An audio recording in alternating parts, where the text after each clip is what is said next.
Efendim Gıybet Mi programına hoş geldiniz. Bugün konuğum Kısmetse Olur'un en aşık adamı diyebilirim. Oğuz bizlerle. Oğuz hoş geldin. Hoş bulduk kankacığım, nasılsın?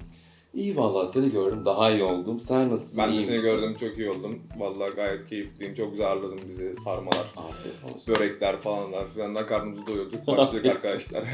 Nasılsın, iyi misin? Nasıl gidiyor? Çok Yolunda şükür, mı her şey? çok şükür. Vallahi yolunda gibi, daha çok yoluna sokmaya çalışıyor gibi aslında. Yoluna sokmaya dönemdesin. Evet evet, şu süre birazcık yoluna sokma dönemindeyim. Yani hayatımda bazı radikal kararlar veriyorum. İşte eski iş yerime geri döneceğim. Büyük ihtimalle aynen. Şimdi süper. onlarla bir anlaştım. Bakalım yani böyle bir şekilde devam ediyor hayat. Peki sen bu Kısmetse Olur'a niye katıldın? Ya benim Kısmetse Olur'a katılmam kanka gerçekten çok böyle hani nasıl diyeyim sana çok denk geldi. Nasıl diyeyim ben bir gün Avcılar'dayım yürüyorum arkadaşımı gördüm. Tamam mı? Böyle çok samimi arkadaşım böyle Grand Tuvalet falan giymiş. Batu buradan izliyorsan selam kanka. Dedi ki dedim oğlum dedim birinin düğünü mü var dedim çünkü samimi arkadaşım hani öyle giyinmez kimse yani. Dedim birinin düğünü mü var nereye yok kanka dedi Kısmetse Olur'a başvurdum dedi görüşmeye çağırdılar falan filan. Dedim çok iyi oğlum dedim süper dedim hani hep karşıma çıkıyor falan yolunu bulursun falan dedim. İzlemiş miydin sen peki? Ben izlemedim. Hep karşıma çıkıyordu ama. Ondan sonra eve gittim. Ablam da bana yemek hazırlıyordu. Ablama da buradan çok selam gönderiyorum. Dedim ki işte dedim bizim Batu Kısmetse Olur'a başvurmuş. O da böyle takip ediyor. Aa dedi senin yerine de başvurayım mı dedi. Dedim olmaz da dedim başvur dedim. Zaten o arada çok monotondu hayatım. Böyle iş git gel sabah 8 akşam Bir 5. değişiklik. Ha dedim bir değişiklik olur belki dedim. Olmaz da dedim olursa dedim. Oldu ben de anlamadım. Görüştük ettik. Anlaştık. Tamam dediler. Başladık. Bu şekilde katıldım yani. Böyle herkes zaten şey diyor ya öncesi sezona başvurmuştum ben aslında. Genelde öyle. Evet. Bana da gelecektim ama bu sezona geldim Aynen. diyorlar. Benim öyle değil yani. Benim tamamen çok kısa bir süreçte oldu hatta. Yani 2 hafta falan görüştük. Son çekimlere bir gün kalmış. Bana aradılar. Dediler ki Oğuz hani başlıyoruz yarın haberin olsun. Öyle oldu kanka. Hayırlı olsun. Aynen, hayırlısı Sonrasında güzel şeyler de oldu. Değişik şeyler. Eve ilk girdiğinde sana en samimi gelen kimdi? Oğuzhan. Aa. Evet, Oğuzhan. Ne yalan söyleyeyim demedim bir cevap. Neden? Alışmamışım bir cevap. Yani evet şimdi kimse iyi konuşmuyor falan Evet. da hani ben şu anda hani şu an güncel durumla alakalı bir şey söylemiyorum bu arada. Ben İlk girdiğinde mi olan hiçbir şey yok yani. Hani daha çok sohbet ettiğim, daha çok vakit geçirdiğim, işte aralarda olsun, işte yemekhanede olsun. Oğuzhan'la biz daha çok vakit geçiriyorduk. Aynen en samimi bana Oğuzhan gelmişti. En unutamadığın tartışma. En unutamadığım tartışma. Evet konuya buradan böyle bir direkt şey balıklama daldık gibi bir şey oldu. Evet. Benim en unutamadığım tartışma tabii ki Nihle ile olan bir tartışmamız. Hatta ben ağlamıştım falan. Yani evet orada çok her şey dolmuştu artık içimizde. Bazı şeylerin Adım sonlara doğru. sonlara doğruydu. Artık hani psikolojik olarak da ikimiz de yıpranmıştık. Bazı sıkıntılı süreçlerden geçmiştik bu sıra. Doluyduk. İkimizde duygu birikimi çok fazla vardı. En sonunda hani böyle tartışma da gibi değildi. Sadece birbirimize böyle kırgınlıklarımız vardı ama orada böyle ciddi anlamda ben ağlamıştım yani. Çok kötü olmuştum. Ondan sonra biz hatta bölümden birkaç süre hani birkaç saat boyunca ayrılmıştık. Arkada falan daha beter durumdaydık. Hani tabii editör abilerimiz geldi bizim yanımızda hatta konuştular bizle birer birer falan filan. O kavgamızı ben hani 55-60 yaşına geldiğim zamanda da hatırlayacağım büyük ihtimalle. Hani çok kötü olmuş. O kadar hayatına yer etti. Ya çünkü öyle bir şey ki biz çok sıkıntılı bir süreçten geçiyoruz. Öyle hani Nihle'ye ben çok değer veriyordum yani. Hala da değer veriyorum. Yanımda ağlamış kalkmış gitmiş bizim orada sevgili olma hani teklifimi falan verdiler orada. Hani zaten duygu şey olmuş. Bir de üstüne o. Ha bir üstüne onu verdiler. Zaten bu hani bilerek yapılan bir şey yani. Zaten. İnsanın üstüne gitmekle alakalı olan bir şey arkadaşlar. Bunu hepiniz de biliyorsunuz. Mesela Olkan'ın mevzusunda. Olkan'a ben mesela gittim o kadar saçma sapan bir şekilde şey yaptım ki. Tartıştım ki onunla mesela. Ekran verdiler mesela bize. Ses vermiyorlar, onu veriyorlar, bunu veriyorlar. İnsanın şeyi diyor. Ben de birazcık İsterseniz kuruluyorsun. aynen benim üstüme de oynamayı da birazcık az çok şey yapıyorlardı. Hani Oğuz zaten yapar bir şeyler diye. Anladın mı? Öyle enteresan şeyler oluyordu yani kanka. Nihle konusuna geleceğim ama biraz şu olayı konuşmak isterim. Herkese de soruyorum, merak ediyorum yorumlarınızı. Rümeysa, Oğuzhan, Dilara olayıyla ilgili ne düşünüyorsun ve biliyor muydun? Rümeysa Oğuzhan ya ben bilmiyordum çünkü gerçekten hani ben bu mevzulara hiçbir zaman karışmak istemedim. Hani çünkü sonuçta Oğuzhan, Dilara yani gerek yok benim hani çok yorum yapmak istemedim ama son zamanlarda iyice yorumumu katmak durumunda kaldım. Ben bilmiyordum hani Rümeysa ile arkadan mı artık sonra Dilara'yı bitirdikten çünkü herkes bir şey söylüyor ama ben programda hatırladığım kadarıyla hiçbir şekilde birbirlerinin dedikleri tutarlı çıkmıyordu. Hani bir yerden tutsan oradan gidiyor, bir yerden Aynen. tutsan oradan gidiyordu. Ama yani bilmiyordum, asla bilmiyordum yani gerçekten. Sadece Murat hani söylemişti galada bir kere. Murat zaten maşallah. Yani bize soyunma odasında ben de vardım o soyunma odasında. Hani Oğuzhan demişti böyle bir şey hani tut elinden çıkayım mı falan öyle bir şeyler söylemişti. Murat'ın dediği gibi olmuştu yani her şey orada. Hani Murat söylemişti zaten orada. Şimdi ne dedi tam hatırlamıyorum. Böyle bir geçti mevzuları. Bence çok uzatıldı. Ben mesela artık kritiklerde hep onların konularını konuştuğumuzda Sıkıldınız. yine mi falan oluyordum yani ben artık. Çünkü başka bir şey yok. Hep bu konu konuşuluyor bir şekilde. Ama en sonunda galiba ben Oğuzhan'ın birkaç tane Twitter'da şeyini gördüm. İşte benim bir şeyler yapmam gerekiyordu demiş programda. Yani izlenmesi için ben de yaptım falan Aynen, demiş. yani TikTok'ta yayında söylemiş. Galiba öyle bir şey olmuş. Benim de karşıma çıktı. Öyleyse kanka yani zaten konuşulması gereken bir mevzu bile değil bence artık. Peki benim de çok merak ettiğim bir soru. Bu çok eleştirilmişti sosyal medyada. Görül çiftinin. Ben onları ilk ben görül demiştim biliyor musun? Gerçi ne güzel bir şey. Ya ilk ben demiştim programda. Ben görürsünüz hani. Yani dedim böyle ama ondan sonra mevzu bir şey oldu.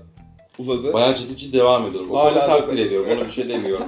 Aynen. İlgilenmiyorum da. Hayırlısı olsun inşallah herkesin hakkında. Ama size oy vermediler. Bununla ilgili bir yorum vardır diye düşünüyorum. Ya yorum şimdi biz oraya oya gittiğimiz zaman da hani bizim kimseden böyle mesela şeyimiz olmadı. Sadece hani konuşuluyordu. Kim kime oy verecek falan filan. İşte burada oy vereceksiniz dediler. Kim kime oy. Mesela biz Mert'le birbirimize oy verdik. Çünkü bence en güçlü iki ilişki ben Nihle, Mert'le Buse'ydi.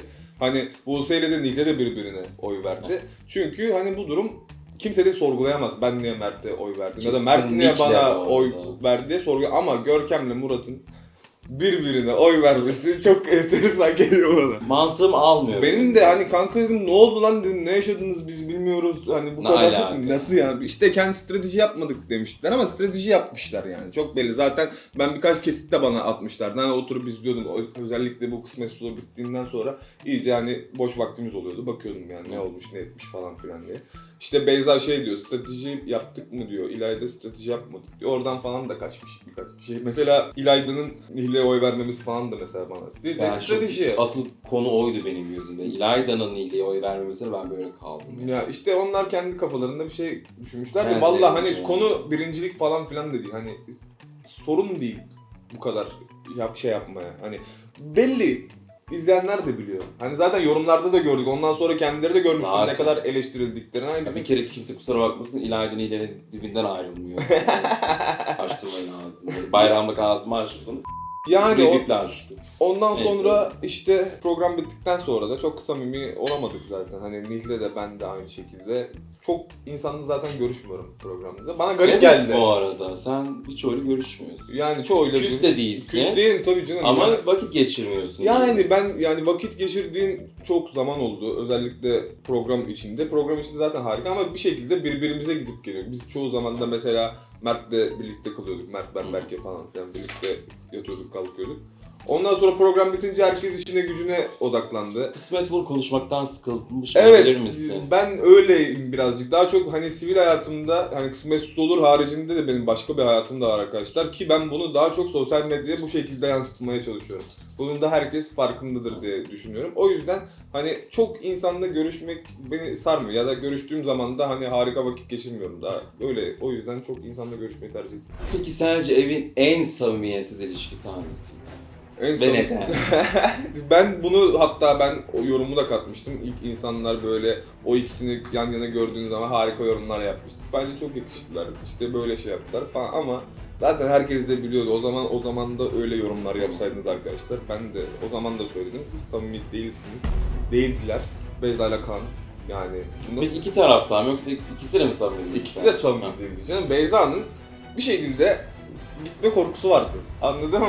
Beyza Ve- bumerang gibiydi aşkım. Git gel. Böyle bir Kurban şekilde bir de bize de belli ediyordu yani bunu. Hani programa ya kankacım nasılsın canım kanka hani belli Dediğinde yani. anlıyorsun. Hani ne için böyle bize böyle hani kankacım falan filan dediklerini de biliyoruz. Ben Beyza ile Kaan'ın ilişkisini hiç samimi bulmadım. Hiçbir zaman da bulmayacağım. bulanlara da hayret ediyorum. Bulanlar var mı? Onu da bilmiyorum. Var O zaman da 3-4 söylemiştim kişi. o. Ben o zaman söylemiştim. Demiştim ki yok kanka değilsiniz samimi diye. Hatta şeyde mi konuşulmuş? Pregala'da falan konuşulmuş. Pregala'da. Ben hiç uyuşturmadım demiştim Öykü Hanım'a, hatta söylemiştim. Çok da normal bu arada ya. Uyuşmuyoruz aşkım. Neyse sana bunu söyleyince kızıyorsun, alınıyorsun aşkım. Gerçek. Hani olacak şeyler değiller yani. Sen Bat'la geldin, Bat'la gidecektin aşkım. Başka çaren yok. Evet. Evin en samimi 3 ismi sence kimdi? Evin en samimi 3 ismi. Yani bir numara zaten benim en samimi hissettiğim insan Nihle. Yani gerçekten hani Vallahi. gerçekten bu arada en samimi 2 kişi desen mesela kendimi katarsam Nihle ben derdim mesela. Dışarıdan göz olsak yine de öyle düşünürdüm. Ama bir Nihle, kendimi saymıyorum tabii ki. 2 Bat. Gerçekten çok... Ya Bat'ta şöyle bir şey var. Yarışmacılar çok seviyor. Halk bir türlü bağrına basamadı Bat'ı. Neden? Bilmiyorum, ben de anlamıyorum. Ama yarışmacıların hepsi çok seviyor. Hatta bana program dışında en çok samimi gelen insan Bat, şu anda güncel. Yani Bat'la çok samimiyim, hala konuşuyorum, ediyorum. Ya tabii ki de diğer arkadaşlarımla da konuşuyorum ama hani böyle hem yakın semtlerde oturuyoruz, işte birbirimizi yakalayabiliyoruz, anlayabiliyoruz falan. Çok samimi bir insan Bat. 3 Mert derim. Belki. Ya Mert derim çünkü biz çok zaman geçirdik birlikte. Hani dedim ya, hatta yediğimiz içtiğimiz ayrı gitmiyordu, birlikte yatıyorduk, kalkıyorduk. Hani ilişkilerinde her zaman destekleyici boyuttaydım. Hani hala da ilişkileri maşallah nazar değmesi devam ediyor. Maşallah. Mert de bizi hep mesela saçma sapan durumlarıyla izletmedi programda. Hiç bu arada. İnsanların neleri oldu, her zaman ilişkisine odaklıydı. Kardeşim inşallah mutlu olursunuz. Mert Sonu de evlilikle biter inşallah. İnşallah 3 Mert derim. Geliyoruz. Nihle. Sen bir söyle için. Tam da öyle denk. Evet tam üstüne denk geldi. Hiç beklemiyorum. Soruları bilmiyorum arkadaşlar. Nihle. Şimdi Nihle Evet. eve ilk geldi. Onu bir gördün şöyle. O an ne hissettin? O an ne hissettim ben zaten bilmiyorum, hani görmüşlerdir. Hani çok editleri falan da yapıldı, işte konuşuldu da edildi. Ben bakışlarım falan çok şey oldu. Ben bakışlarımdan bir şekilde hani kendimi ele veriyorum her insana karşı. Yani bakışlarımda zaten baktım falan. Hani dışarıdan bakıyorsun, çok güzel kız dedim bir kere. Bu kız benim yanıma yakışır dedim. En başta ama hiçbir şekilde bilmiyorsun, Tanımıyorsun ama suratında ister istemez böyle diğer kızlardan farklı bir Ayrı şeyi bir şey vardı. söyleyeyim mi? Her zaman söylemiştir biliyorsun. Gerçekten Nihle başka bir kız. Evet, yani bir de şöyle bir şey vardı. Hani herkese bundan önce de öyle olmuş. Mesela ilk Nihle eve girdiği zaman da diğer kızlar biliyorsunuz arkadaşlar. Birisi hani kız bir erkeği dansa kaldırıyor. Sadece Nihle'de şey olmuştu hani. Nihle'ye birisi dansa kaldırsın falan filan demişti. Hani zaten farklı bana enerji böyle geliyordu, anladın mı? Ondan sonra diyorum ki ben de böyle birazcık utangaç bir insanım. Hani böyle hemen her an şeyini yapamıyorum. Sonra Kırmızı Oda'ya gitmişti işte. Nihle beni çağırdı. Evet, çok mutlu olmuştum orada. Zaten çok gülüyorum mesela. Keyfim çok yerine gelmişti. Mutlu gidiyorsun. Şimdi. Evet hani ondan sonraki tüm Kırmızı Odalarıma da aynı mutluluğu ve aynı heyecanla gitmiştim. Koca bir sezonu bütün Kırmızı Oda'yı beraber bitirdik. Evet aynen öyle. İşte çok etkilendim. Hani gitgide sohbet ede ondan sonra bana ondan sonraki davranışlarından hani hepsinden çok etkilendim. İlk görüşte çok güzel bir kız dedim. Yanıma yakışır dedim. Sadece bunu söylemiştim ama çok etkilendiğimi de belirtebilirim yani. Enerji mevzusu da var tabii. Peki. Gelelim. Nihle'ye aşık oldun mu? Nihle'ye aşık oldum tabii ki. Hala da aşığım ben Nihle'ye. Yani bunu hiçbir zaman hiçbir yerde de şey yapmadım. Hani direkt canlı yayınlarda ben hani böyle Nihle'ye çok aşığım, ölüyorum falan. Tabii bizim seninle samimi bir arkadaşlığımız söz konusu. Hani gidip böyle başkasının yanında rahat konuşuyoruz. Seninle de konuşmuştuk. Biliyorsun sen de mesela bunu. Hani aşığım tabii ki de, hala da biz zaten iletişim halindeyiz birazcık. Evet yani böyle bir şeyleri yani bu ne zaman yayınlanır bilmiyorum, ne olur ne biter. Hani zaman ne gösterir.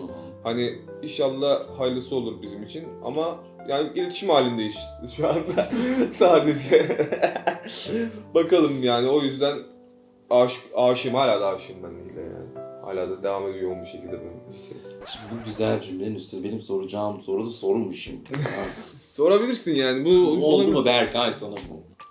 Neyse sorayım, yani yapacak hiçbir şey yok. Bunlar konuşuldu, gündem oldu, açıklamalar yapıldı ama bir kez daha sormak istedim. Haberler çıktı.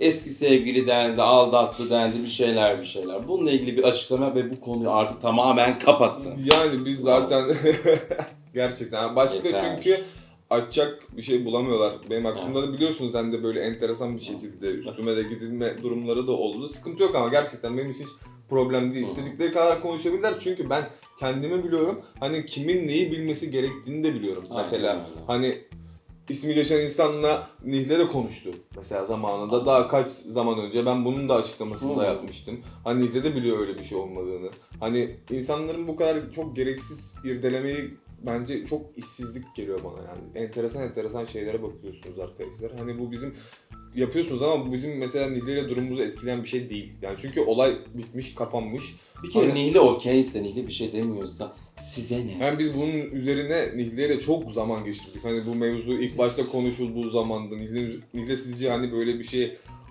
hani olacağını bilse, olduğunu bilse devam eder mi? Yani biliyorsunuz artık kaç zaman geçmiş, neler yaşamışız. Hani neler geçmiş artık. Ya hepiniz bir de şahitsiniz. Yani bu programı izleyenler şahitler. Ondan sonra bu kadar irdelenmesi saçma. Hiçbir zaman eski sevgilim değildi. Sadece hani semtten hepimiz böyle ortak arkadaşımızdı yani olabilir geçmişte. Ondan sonra hani şu konuya da açıklık getireyim. Ondan sonra şey dediler. Niye unfollow etti o zaman falan filan Evet, diye. bir de o konuşuldu. İşte aynen Oğuz unfollow etmiş kesin şeyi falan. Biz bu durumu iyice artık arkadaşlar bu durumu hep gözümüzün önüne soktuğumuz için durmadan saçma sapan haberler çıkarttığınız için Nihle bana söyledi ki hani zaten eskisi kadar bir samimiyetiniz yokmuş. Kızla da konuştum, senle de konuştum. Hani çok önemliyse bence unfollow edebilirsin, her yerden çıkartabilirsin dedi. Ben de hay dedim. Çıkarttım, bitti gitti ama siz hala bunun üzerine devam ediyorsunuz. İşte yok eski sevgilisiymiş kesin unfollow etmiş de bunu benden unfollow etmem, her yerden çıkarmamı zaten Nihle istedi arkadaşlar. Yani... Hani ben sana her şey çok net cevap verip siz anlamıyorsun. Nereden dinliyorsunuz değil mi? Alt bölümümüz daha çok çalışıyor burada. Neyse sinirlenmişim, sakinim ben. Gelelim o diğer konuya. Oryantal'e para taktım. Bir bekarlığa veda partisi dendi, bir şeyler. Evet. Ortalık ayağa kalktı. Hatta hala da Kısmetse olurdan da çıktı konu, evet. Gündem oldu bu Gündem, video. bayağı haber falan yaptılar. O ne diyor ya haber yapmışsın. Evet. Arkadaşlar kim yaptı onu ya? Onu kim yapmış olabilir Ben bilmiyorum. ya? Yani birkaç soruşturdum bulamadım ama yani kim Şaka yaptıysa gibi. bence hani İşsiz. o ne diyor'nun yani işsiz güçsüzlük haline alıp mesela o benim story'mi alıp haber yapacağını düşünmüyorum. Bunun birinin yaptırdığı çok herhalde. açık belli. Niye yaptınız arkadaşlar? Ne gerek var yani bu kadar büyük? Bununla ilgili bir açıklamam var mı? Yani bunu da sormam gerektiği için soruyorum. Tabii konuşabiliriz kanka. Bu zaten hani biz Nihle'yle de bu durumu çok konuştuk. Onlar hala da karşımıza çıkıyor. Böyle aptal saptal hesaplar hala paylaşıyor. İşte bana veda partisi olur. tamam kanka sensin yani anladın mı? Yani herkes de çok şey. Neyse ben kendimin çok böyle abartılı bir şekilde tepki aldığını düşünüyorum. Ben de bu arada. Sen de bu şekilde söylüyordun. Yani ben nasıl diyeyim sadece sosyal medyaya yansımasını düşünüyorum ve Nihle'nin gözünden nasıl gözüktüğünü düşündüm o zamanlarda. Görüntü Nihle tarafından tabii ki de çok kötü gözükmüş olabilir. Evet. Ki kız çok da haklı. Mesela ben bunun özrünü kaç kere diledim. Ondan sonra konuştuk ettik. Ben ama sadece Nihle açısından özür diledim. Ben bunu Nihle'yle de konuştum mesela. Nihle'ye dedim ki hani ben sana mesela bunu anlatacaktım mesela. Kafam da güzeldi ister istemez. Orada bekarlığa verdiler. İçmeye gitmişiz arkadaşlar. Çay içmedin orada. Ben bir de hani orada da arkadaşımız evleniyor. Bekarlığa veda partisi içmişiz. Gitmiş oryantal çıkmış işte şey yapmış. Bir de bize özel bir şey değil orası. Yani her yere gitti. Sadece biz özel olarak dansöz falan çağırmadık. Yani çok da öyle huyum da yokmuş. Ama mesela benim rahmetli babam düğününde şey yapmış. Dansöz falan çıkarmış. Yani bu mesela bizim Türk ben bu arada şey yapmıyorum. Hani normalleştirmeye çalışmıyorum. Benim huyum değildir. Ama bu benim olayım olduğu için bence bir şekilde fazla abartıldığını düşünüyorum. Ben sadece şey konusundan çok pişmanım. Keşke yapmasaydım. Nihle bu duruma düşmeseydi. Çok üzüldü çünkü. Gerçekten çok etkilendiğini biliyoruz zaten. Herkes biliyor. Söylüyor da. Çok etkilendi. Çok konuşuldu. Ben bundan sonra daha çok hareketlerime dikkat ettim. Ben Nihle ile ayrıyken de sen de çok iyi biliyorsun mesela Dibine buna. kadar. Ben sanki Nihle yanımdaymış gibi ben her devam zaman ettim. hareketlerime devam ettim. Çok farklı şeyler yapabilirdim. Hani bu durumları hani saçma sapan böyle prim aracı olarak da kullanabilirdim. En çok yapmayan insanlardan biriyim bence hani elinde. Benim peşine hiç koşmadım. Evet, Bak, yani doğru. Elinde böyle bir malzeme varken bunun üzerine çok gidebilen insanlar olabilirdi. Ben kendimde bunu hiçbir zaman görmüyorum çünkü kendime yakıştıran bir insan değilim bunu. Ya bir de şu olayın şöyle bir tarafı var. Hani bizim bir kere daha işte sosyal medyada demin konuştuğumuz olay yansımıştı. Evet. Hani Nihle ile de bu durumu konuştuğumuzda bana çok net bir şekilde söylemişti. Bana Bir daha asla böyle saçma sapan bir durumun içine sokma, sosyal medyaya getirme demişti. Ben de söz vermiştim Nihil'e. Tamam demiştim, ben seni asla saçma sapan bir duruma sokmayacağım. Bu durum benim olaylar çok dışında olmuştu. Yani benim kafam güzeldi. Oryantal mevzusuydu. O yansıdı. Ondan sonra Nihil'e de bak ben sana böyle demiştim. Yine beni bu durumun içine soktu dedi bana. Çok öyle bir haklı şey oldu. olarak. Okay. Yani çok haklı bir şekilde bunu söyledi bana. Ben de hani bir şekilde kendimi affettirmeye çalıştım. Ondan sonrası için de Nihil'e için çabaladım yani bir şekilde bir şeyleri düzeltmek Zaten istedim. şu an- Düzeltmiştik de zaten. Hala da şu anda bir şeyler oluyor yani. Bakalım şeyle. Hayırlısı.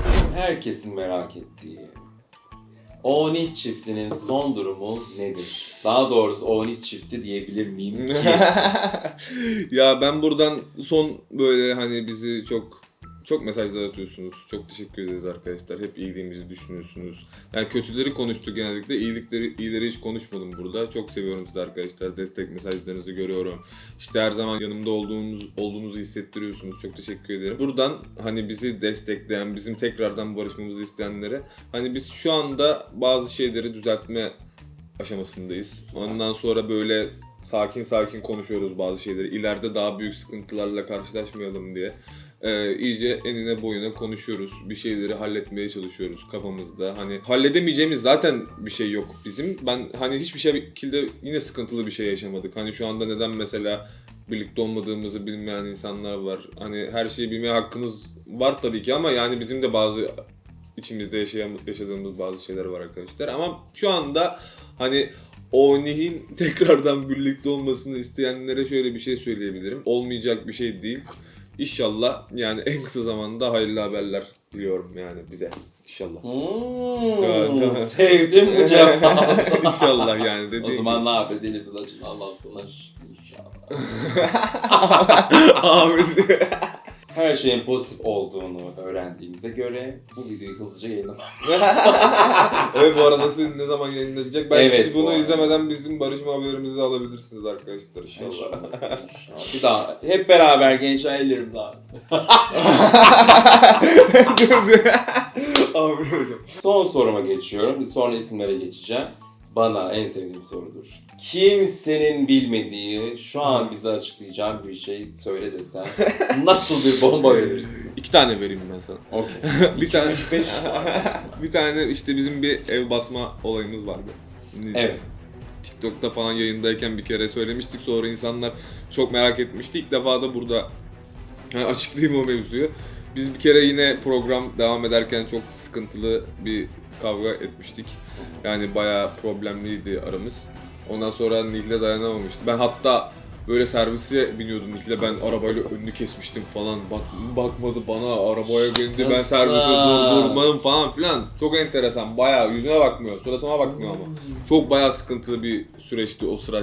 Ne zaman tam hatırlamıyorum da yine sonlarına doğru falandı yani.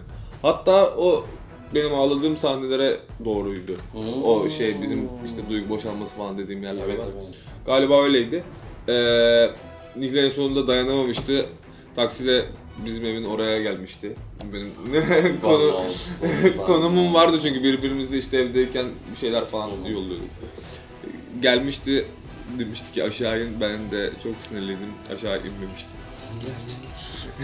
Nasıl? Hala Gerçekten. evet aşağı inmemiştim. Hala da bunu suratıma söyler yani. Haklı. Evet, ama yani ben de dedim ki yani ben de o ara şeyi düşünüyorum. İşte serviste bir şey yapmaya çalışıyorum, yanıma gelmedi orada falan filan. Ben de o ara kendi kendime kurulmuştum. Nile geldi aşağı indi, ben aşağı inmemiştim. Gece 2 falandı bile, bayağı geçti. Kurban olsun. Beni arayaydın, ben seninle eşlik ederdim, indirirdik onu falan. Ay ne yapayım. Böyle bir şey vardı. Yani mesela bu Nihle ile alakalı, mesela programla da alakalı bir bomba diyebilirsem mesela şey oluyordu arkadaşlar. Kavga ediyorlardı bazı arkadaşlar. Yani tabii isim vermeyeceğim şu anda da böyle ama görürsen yani öldürecekler birbirlerini. Yemekhaneye gidiyorduk, birlikte oturuyorlardı mesela. Anladın mı? Hiçbir şey yokmuş. Mesela nasıl yani? Bana bu mesela çok saçma geliyor. Sen hiç böyle bir şey yaptın. Ben kanka yok. Biz mesela yani böyle bir şey yapmamı gerektirecek bir durumum olmadı. Evet. Yani Mesela mevzuları sende çok dönüyordu. Karşıma çıktı koku moku mevzusu. Bizde de vardı öyle bir şey bu arada. Gerçekten. Evet. Bunu Bülentler Bu sana ne kokuyor? Bir de soyunma odasını sen gittikten sonra kanka bir hafta dezenfekte ettik yemin ediyorum ya. Bir hafta çıkmadı. Ne yaptın oğlum sen? Ne kedi mi yiyorsun? Ne yapıyorsun ya? İsim vermeyeceğim tabii de. İnanmıyorum. Yani dostum yani gerek yok ya. Ben mesela bu da vardı yani. O da karşıma çıktı. Bayağı kokuyordu. Bayağı korkunç yani. Kötü. Bense samimi olduklarına falan sor. Direkt anlarlar kimin olduğunu yani. Gerçekten korkunçtu. Hadi buyur. Böyle Her bir şey. bölümde kokuyu 3 konuşuyor. tane bomba verdim sana. Resmen evet doğru. Allah bereket. Daha ne yapayım mesela anladın mı? Ay kokuya da şaşırdım ama. Demez mi dezenfekte? Vallahi bir hafta ya girmedik dostum. Vallahi yemin ediyorum sen bir de üst sorusu da söyleyemedik de yani. O yüzden neyse bir şey demek Herkes istemiyorum. farkındaydı ama Herkes. bir problem Canım, olduğunu. ne yapacağız konuşuyoruz ya oğlum şimdi biz bunu nasıl çözeceğiz ne olacak ne edeceğiz Nasıl yapıma söyleyebiliriz falan. gidiyoruz abi diyoruz olmaz böyle falan filan ben gittim trip attım onunla arkada bizim bir tane toplantı odası vardı orada falan giyindim ondan sonra evde giyinip geliyordum falan zaten ben. Ay o derece bir Tabii koku. tabii korkunç ya böyle bir şey olamaz sonra rahatladık bir haftayı ama kendimize gelemedik yani gittikten sonra da. Tabii korkunçtu. Kalıcı bir koku. Dostum ne yapıyorsun yani yemin ederim. İnanmıyorum. Çok kötüydü kanka inanamazsın yani. Gidince rahatladınız ama bir iş. Gitti bir hafta geçti işte dezenfekte ettik falan filan. Rahatladık Ay ondan şaka sonra. gibi. İnsan temiz olur o yol. Neyse. Alışık artık gerçi gıybet miydi. Milletin orasını burasını kokmasına. Neyse. Şimdi ben sana 4 tane isim vereceğim. Tabii gönder gelsin baba. Bu 4 isimle ilgili senden iyi kötü olursa işime gelir. Yorum isteyeceğim. Tamam isimlere bağlı kanka. İlk isim Gizem. Güzel. Ya ben Gizem'le ben bir programda biliyorum yani Gizem'i. Onun dışında pek yani bilmiyorum yani. Anladın mı? Zaten bana samimi gelmiyordu hiçbir zaman Gizem kanka. Yani ben bunu Gizem'e de söylüyordum bu arada yani. Mesela atıyorum işte Berk gelmişti bizim programa konuk olarak hani bir şeyler. Evet. Ondan sonra orada bir oldular bir anda sevgili falan oldular Evet. ya. Ondan sonra Pregalı oldu. Ben düşünüyorum şimdi benim de biliyorsun çok kötü değil insanlarla aram. Yine Gizem'le de kötü değildi benim aram. Ben Nil'e dedim ki Nil dedim git Gizem'e söyle ben Gizem'e yazacağım dedim. Çünkü sevgilisi var dışarıda git o zaman. Evde ne işi var dışarıda Yani, sevgilisi varken? Git o zaman dedim. Ondan sonra o da ya elenmek istemiyordum da falan da filan da bir de Beyza ile Ferhat olayları falan filan hatırlıyorsun kanka. Bu sezonun en korkunç sahnesi. Cringe koması bak yemin ediyorum böyle izliyordum ya. Yemin ediyorum ya böyle bir şey olabilir mi? Mesela bence bilmiyorum ben gerçekten daha önceki sezonları falan izlemedim. Böyle bir şey çıkmadı. Böyle bir şey yoktur yani hiç böyle utançtan yerin dibine girdim. Biz bir de oradaydık yaşıyorduk mesela. Çok saçma ama Gizem dediğim gibi sadece hani bu işin sonunda güncelde baktığımda da prim boyutunda birazcık yani bana öyle geliyor yani ben öyle düşünüyorum. Son olaylarıyla ilgili bir yorum var mı? Ya yorum yapmak istemiyorum ama herkes kendi ekmeğinde olduğunu düşünüyorum. Yani o kadar. Başka da hiçbir şey demek Zaten istemiyorum. gerekli Benim olan ilgi alanımda olan konular değil. Diğer isim Beyza. Beyza da cringe ikinci diğer bak laf koy. Beyza da cringe koması. Beyza da yani son zamanlarda Beyza'yı sevmeye başladım. Beyza mesela ilk hafta ya. Gitti bana iftira attı mesela direkt. Ya dedik nereye düştük ya biz. İşte serviste bilmiyorum hatırlayanlar var mı şimdi konuya da Kesin vardır. konuyu detaylı girmek istemiyorum biliyorsunuzdur zaten konuyu. Gitti bana iftira attı ondan sonra mesela biz yapmıştık arkadaşlar dedim ki Ertuğrul dedim bak bana dedim neden iftira attın? Ne yapayım ben de fitness seviyorum falan demişti. Bir de Tabii serviste böyle dedi. Sonra çocuklar da mesela şahit olmuştu. Orada Berke vardı, Ozan vardı, Mert Kılıç vardı. Aynı servisteydik. Dedim kan gördünüz değil mi dedim. Ondan sonra göndermişti zaten ilk hafta. Ondan sonra Nil'e gelmişti. Sonra sen hiçbir şeyle ilgilenmemeye başlamışsın. Ondan sonra evet Beyza hani samimi değil. Özellikle son ilişkisinde samimi değildi. Ben sadece oturup izliyordum. Komik geliyordu mesela bana anladın mı? Beyza çıkması falan etmişti mesela. Kaan falan yazdırmıştı tişörtlere. Evet. Yani mesela bu tamamen olayı. Hani benim de bir şeyim olsun da özellikle kıza yakışmıyor kanka. Hoş değil. Neyse ya bana ne anasını. Komik birisi sadece. İkisi de cringe koması. Bir diğer isim Murat. Murat'ı severim. Murat yani benim programdan sonra da detaylı aradı. Sevdiğim bir arkadaşım, kardeşim. Ortak arkadaşlarımız da var bu arada. Benim Harap Bey'e geldiğini sen biliyorsun. Evet, oradan birkaç tane çocukla da arkadaş Murat. Onları da severim Murat'ı. Murat'ın ben sadece şeyini anlamadım kanka. Yani severim Murat. Gerçekten Murat, sen de biliyorsun kardeşim. Sadece şey demişsin kanka. Bu sizin bölümü gördüm. Evet. İşte şey demiş. Sen Yeliz elenmek istemeseydi de biz Biz zaten seni yazacaktık, elecektik. eleyecektik. Öyle bir şey yok yani. Yani biz seni eleyecektik falan. Şimdi sen benim hiçbir zaman oyuma etki etmedin kanka, biliyorsun. Konuşuyorduk sadece. Yani kimi yazacaksın kanka? Kimi Ama edeceksin Murat kanka? diyor ki ben güçlüydüm. Ya Kimi tabii istesem kanka. gönderirdim. Kardeşim tabii ki de güçlü bir adamsın. Çok seviyorum seni Murat.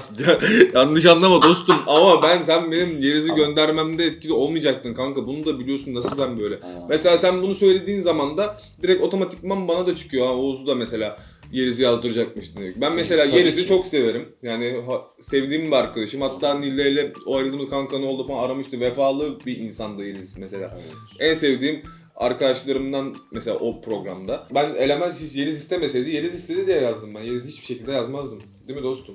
Bu hoş geldin. Bu Sen geldi. eksik ne yapıyorsun? Özlemiştik seni. Geldi. Yani Murat'ı onun dışında bir de hatta tartışmıştık biz Murat'la bir kere.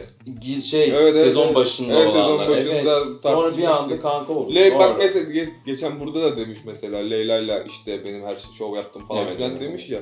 Leyla'ya sinirlenmişti mesela. Leyla'nın gideceğini üzülmüştü. Bana gelmişti saçma sapan böyle, ben size hakkını vereceğim falan demişti. Kanka yapmıyorum, demek ki hoşlanmıyormuşsun kızdan, bana neden orada saçma sapan konuştu. Ondan sonra mesela o bana çok iyi bir şekilde geldi. Biz de hani Murat'la iyi gidersen o da sana 200 kat iyi gelir. Öyle bir insan.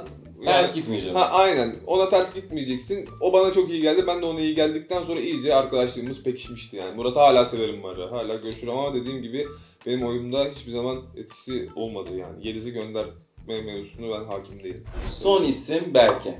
Berke kardeşimdir ya. Bravo. Berke'yi seviyorum. Berke benim hani bir saatten sonra genel toplama bakarsan en samimi olduğum insan, hatta benim evime falan geldi, girdi çıktı. Ben onun evine geldim, girdim çıktım. Çok sevdiğim bir arkadaşım. Sadece hani çok uzak oturuyor. Mesela şey diyorlar, bundan sonra niye samimi değilsiniz falan. Ben Görüşmüyorsunuz falan diyorlar, evet. Hani onlar daha çok görüşüyor olabilir, hem de daha yakın oturuyorlar birbirlerine. Hani bir de benim böyle yaşam tarzım birazcık daha farklı. Hani onlara hitap etmiyor ya da onların bana hitap etmiyor da olabilir, bilmiyorum.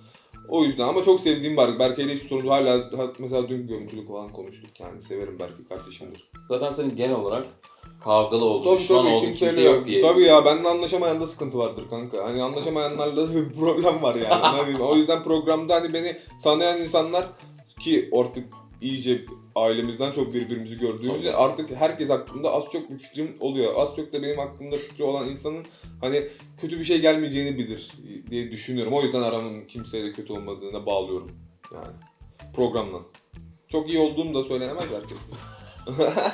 Herkesin gerektiği kadar. Tabii aynen, yani ederi kadar. Bitti. Evet. Çok güzel şeyler öğrendim. Bence iyi geçti bu arada. Ben nasıl geçtiğini anlamadım. 2 saat daha çekebiliriz. İyi ama çok Böyle teşekkür bir ederim. mazim var. Ne? Bilmiyorum. Hakim değil. Kamera kapanışmışlar anlayacağım. Bize güzel haberler verdin. Bizi mutlu ettin öncelikle. Evet. Konuk geldiğin için de çok teşekkür Ne demek ediyorum. kanka, Bildeciğim estağfurullah. aşkım buradan öpüyorum. Kızım Allah. İzlersen yaz bana. Evet. Efendim size ne yapıyorsunuz? Oğuz'u ve beni Instagram'dan takip etmeyi unutmuyorsunuz. Kanalıma abone olmayı unutmuyorsunuz.